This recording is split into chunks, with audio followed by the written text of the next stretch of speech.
So the real question is here, are interest rates really going to go down this year? This is a conversation that's been happening for a couple of years, to the point where a lot of people are just not believing they're going to come down anymore, because it's something we've heard about over and over. So what feels different about this year? There's a couple of things coming in to 2026 that has us believing that we are likely for the first time to see significantly lower interest rates. Are they going to look like they did back in 2021? No, I don't foresee there being a situation where they go that low, but they can go low enough to where they open up some inventory, which is what we're really looking for to unlock some opportunities for buyers and sellers that have been waiting a while to either purchase a home or to sell theirs. So one of those things is $200 billion mortgage-backed security buyback that was announced by the Trump administration last week. And that announcement essentially is set up to increase demand for people buying these mortgage-backed securities, thus driving down rates. That's one. Number two, inflation is continuing to ease significantly month over month. And so while that inflation eases, it is likely to influence the Fed to continue reducing their rates. And although the Fed's rate is not a direct correlation with mortgage rates are really going off of a prediction of where that Fed rate is going to end up in the future. And so this creates a scenario where it is comfortable to say, for the first time in a long time, that there will be a decent likelihood that rates will continue to go down. So what does that mean for us, specifically in the Northeast, where this market is behaving differently than a lot of other places?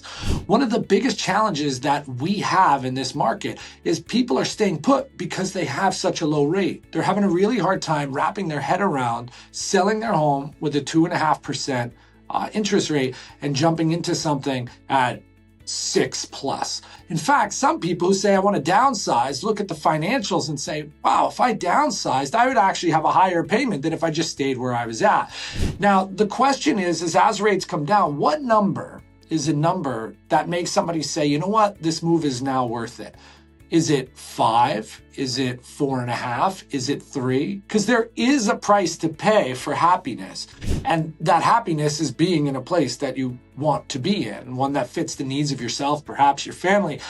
So you can only put that off for so long, and people have put it off for a long time. So there's likely a scenario where people will be willing to trade their 2.5 for maybe a 4, a 2.5 for maybe a 5. But what we do know is that the 6s and 7s game was just too large of a gap. And that in the Northeast, where we do not have a lot of new construction, is what has resulted in this housing shortage that's created this challenge. And of course, prices continuing to go up. That being said, nobody knows for sure what's going to play out. There's a million different scenarios that could rear their head and influence the direction that the market goes. All we can do is go off of what is the most likely outcome. And that's what I'm sharing here with you today based on the knowledge that we have. Irregardless, the most important thing that anybody can do is plan ahead. When you're doing anything in real estate, a real estate transaction is not something that takes place overnight.